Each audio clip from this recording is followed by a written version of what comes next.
I'd like everyone to take a look at these two different senses and think to yourself, which one is biased?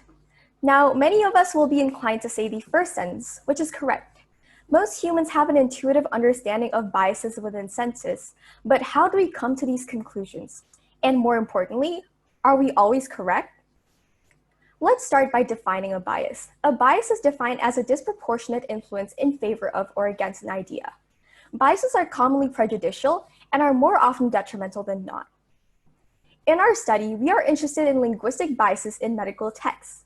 As seen in this example, these linguistic biases typically manifest through differences in lexical choices that can greatly alter connotations within otherwise similar senses. Two types of text are particularly vulnerable to biases. Firstly, translations. The presence of a human intermediate in the middle of translations can omit important connotations and context present in the original version of the text. Secondly, web content is very prone to biases due to the freedom and lack of regulation on the internet.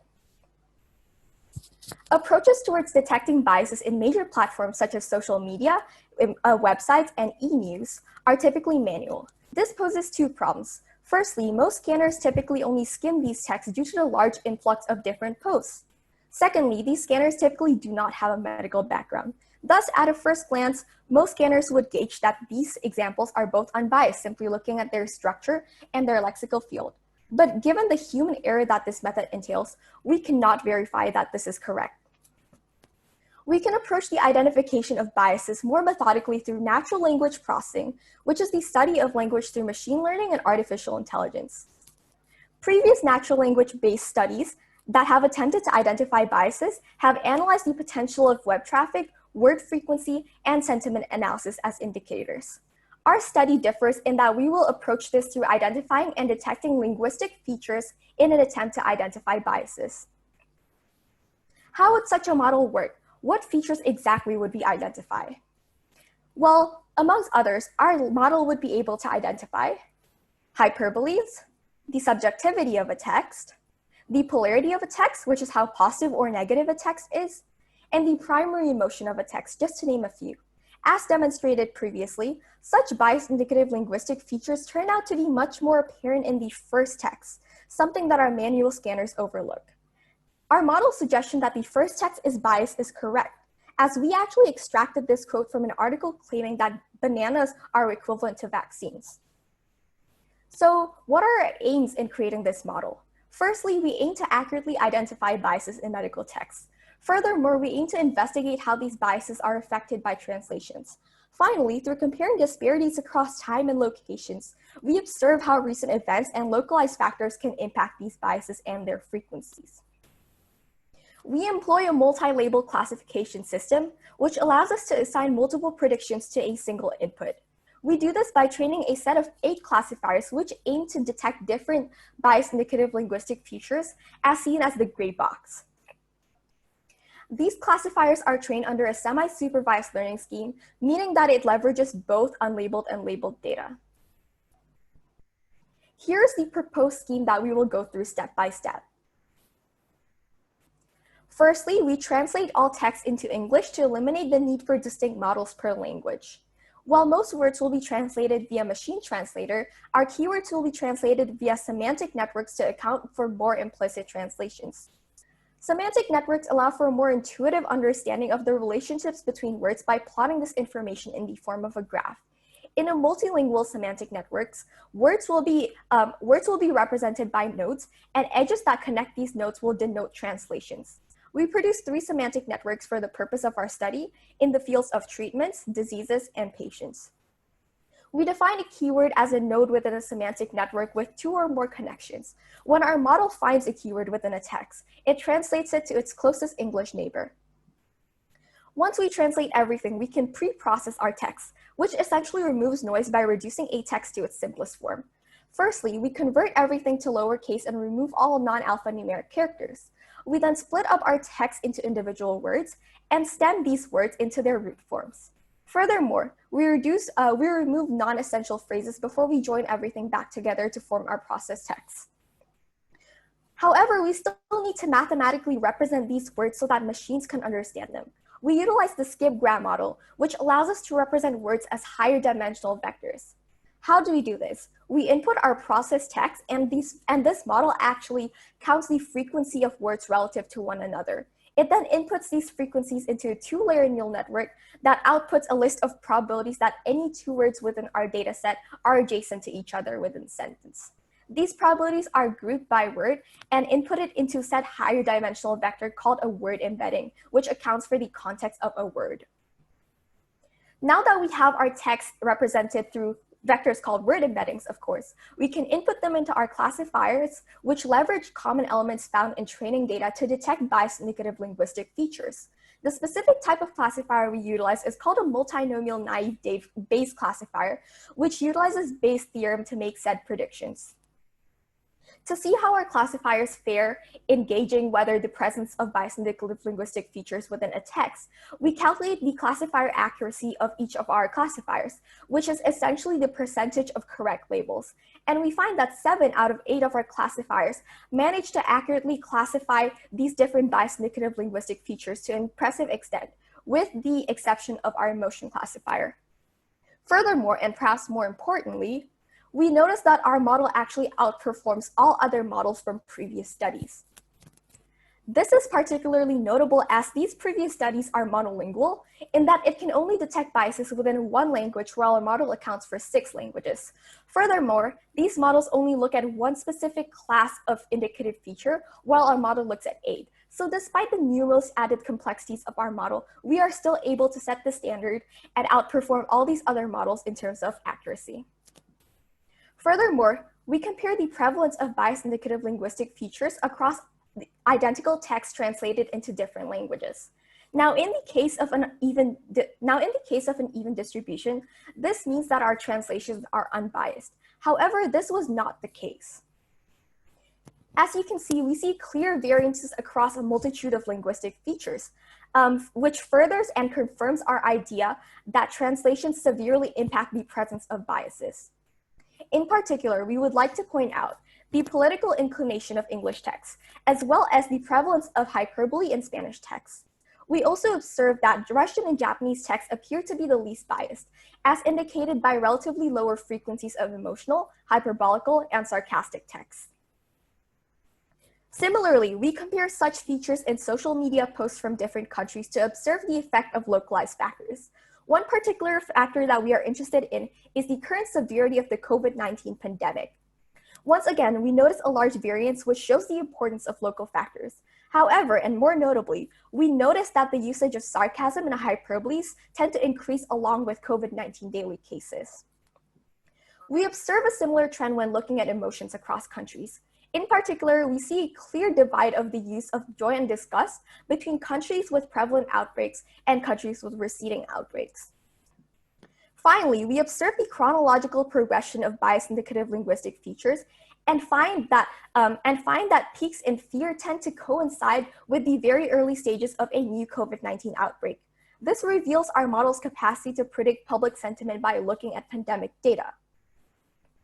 In conclusion, we have produced a novel bias detection system that accounts for 8 different classes of bias indicative linguistic features across 6 languages. Furthermore, we have explored the exact factors which may exacerbate or alleviate the presence of these biases. Our future work lies in the mathematical modeling of these biases so that we can actually simulate their dynamics and addressing limitations regarding translations and accuracy. There are 2 particular applications we would like to point out. Firstly, our model's capacity to predict public sentiment by looking at data allows us to make more informed public policy decisions. For example, by allowing us to estimate levels of fear within the general public, we are able to implement public policies that may curb mass hysteria or panic buying. It is also interesting to investigate the converse. By looking at public sentiment, are we able to predict the onset of a new COVID-19 outbreak? Furthermore, specific findings that are localized to certain origins or localized to certain languages may help us as they can be utilized as precursors when scanning for biases. This reduces the risk of misinformation caused by cultural divergences and translations.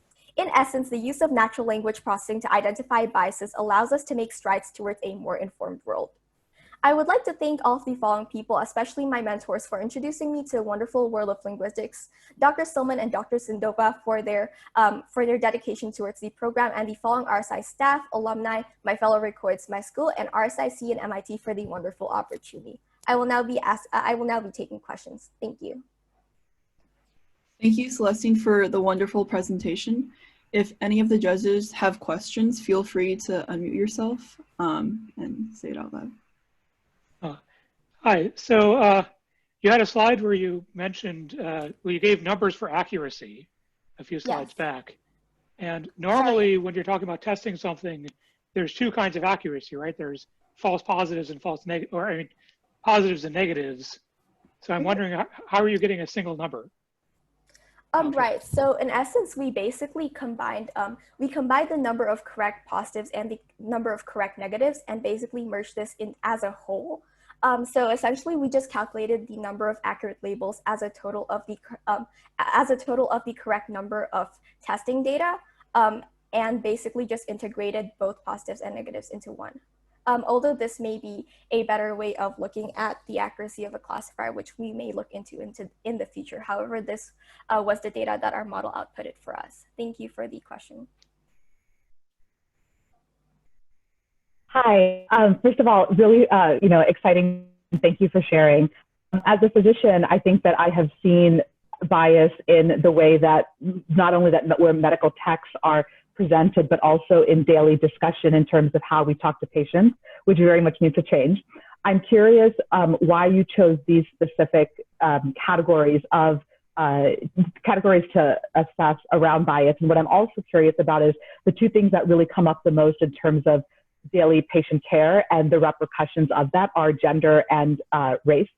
And so for example, you use the term hysteria. Hysteria comes from the Greek for uterus, which is a very gendered term. So I'm wondering if you looked at any elements of that as that relates to bias in online, in the data that you were assessing. Right, thank you for the question. So to reiterate, the question was whether I looked at gender, race, or similar statistics when analyzing our data. Unfortunately, I was not able to do this as the data set that the data sets that I extracted these from did not actually provide any data as to whether the creators of these texts were female, male.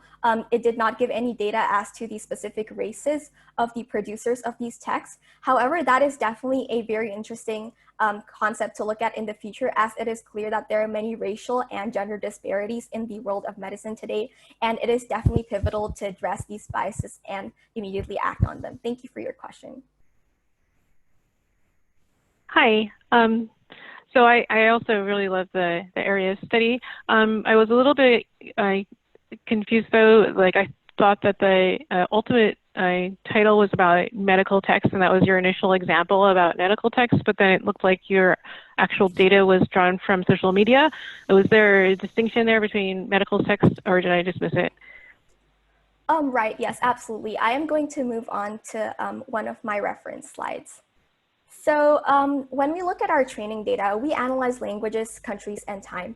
So when we look at languages, we look at identical text translated into different languages, and these texts primarily consist of scientific and medical texts, as well as news articles. So we do include such scientific and medical texts within our data set. When we look at countries and time, to see a more accurate depiction of the live progression of different biases and different sentiments, we look at tweets. So we look at social media tweets that are related to the presence of certain diseases, such as more recently the COVID-19 pandemic, but is not certainly limited to that. So I actually did analyze how biases are also prevalent across different types of medical texts. So I looked at social media, and then I looked at news articles, and then I also looked at scientific articles and other medical texts. However, I found that the results were not necessarily significant enough or interesting enough to put onto this current presentation that you are seeing right now, as it is rather intuitive to gauge that scientific articles are less biased than news articles, which in turn are less biased than social media. But to summarize a little bit about what I found within medical texts and scientific articles, we find that generally there is a reduced amount of bias, although there seems to be some implicit biases within hyperboles, especially when we are looking at the significance of an article and its and how it impacts medicine in general. Thank you for your question.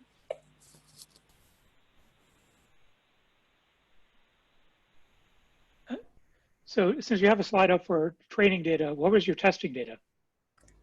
Sorry, this was supposed to be titled testing data. I'm sorry. Well, then what was your training data? Oh, yes. So I'm sorry. Right. So this was our data set. So essentially for each classifier, we used a combination of unlabeled and labeled data, and we kept our unlabeled data constant throughout all of our classifiers, and we adjusted our labeled data actually to account for the certain bias indicative linguistic feature that we are searching for. So our unlabeled section of our training data consisted of 96,800 different medical texts, which is a combination of social media posts, as well as medical and scientific texts from the EMEA corpus and the Global Voices corpus, which primarily consists of news articles related to medicine and diseases. For specifics on certain labeled data sets, you can refer to the graph on the right. Okay, thank you. Thank you so much, everyone, for all of your great questions.